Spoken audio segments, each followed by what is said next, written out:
Can I recycle expired milk or juice into my garden? And this is from Hikick, YouTube. Interesting question. Recycle expired milk or juice in the garden, Walt.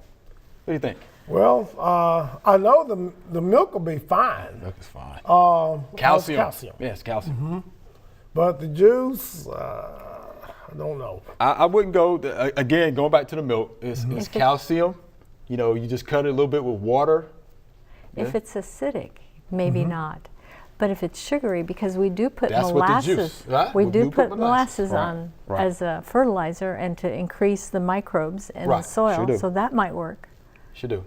Most of your juices, especially your citric juices, Yeah. are very acidic though. So that would be a very no. acidic.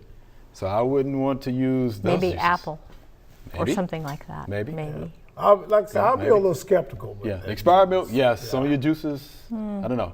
The acidity would concern me. Yes. A lot of sugar, they're very sweet, of course. It will attract insect pests or insects. Wasp. Yes. You know, anything that likes, you know, these pests that like the little sugar can And you attract may some also of those. attract some rodents too. It may attract with some these rodents. food type Right. ingredients. Because we Well, think actually about tell folks not to put a lot of your juices in compost piles for that reason. Interesting. Right. Ants, Right. rodents. So I'll be a little careful, you know, with the juice. Thanks for watching the video. We hope you enjoyed. To subscribe, click below.